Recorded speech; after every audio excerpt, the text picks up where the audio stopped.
Hello everyone, welcome to my channel. आज करेंगे हम क्लास 12 बिजनेस स्टडीज़ एंड आज का हमारा टॉपिक है principle of centralization and decentralisation.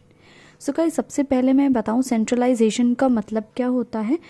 Concentration of decision making authority, यानी डिसीजन लेने की पावर एक ही हाथ में होना, एक ही इंसान के या एक ही लेवल के, जैसे टॉप लेवल के हाथ में होना, वो होता है सेंट्रलाइजेशन।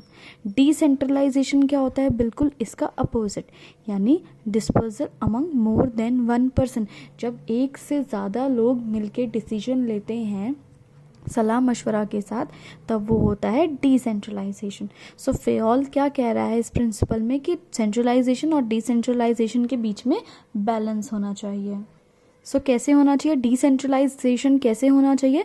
सबॉर्डिनेट को इन्वॉल्व किया जाए, ठीक है, एम्प्लॉयज़ को इन्वॉल्व किया जाए डिसीजन मेकिंग में, उनसे भी सलाह मशवरा, उनकी राय पूछी जाए।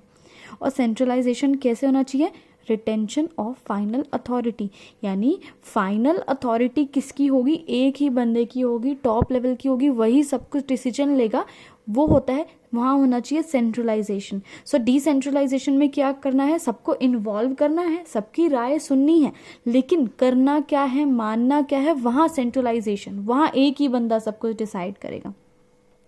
अब बात ये उठती है कि डिग्री ऑफ सेंट्रलाइजेशन, ऑर्गेनाइजेशन में कितना सेंट्रलाइजेशन होना चाहिए, यानी क्या एक ही बंदा पूरा सब कुछ संभाल सकता है या नहीं संभाल सकता है? ये कैसे डिसाइड किया जाए?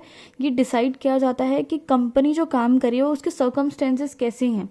देखो, अगर जो है कंपनी बड़ी है, लार्ज ऑर्गेनाइजेशन है, बहुत बड़ी कंपनी है, तो ज़्यादा से ज़्यादा डिसेंट्रलाइजेशन होना चाहिए। इसका रीज़न देखो, अब बहुत बड़ी कंपनी है, एक ही बंदा, एक ही मैनेजर अकेला सारी ऑर्गेनाइजेशन के डिसीजन नहीं ले सकता है, इसलिए डिसेंट्रलाइजेशन होना चाहिए, यानी और भी लोगों के पास पावर्स होनी चाहिए डिसीजन लेने की। इसका क्या मतलब है? डिसेंट्रलाइजेशन होना। एग्जाम्पल देखते हैं, इधर एक लिखा हुआ है आपकी बुक में, जैसे कि पंचायत होती है।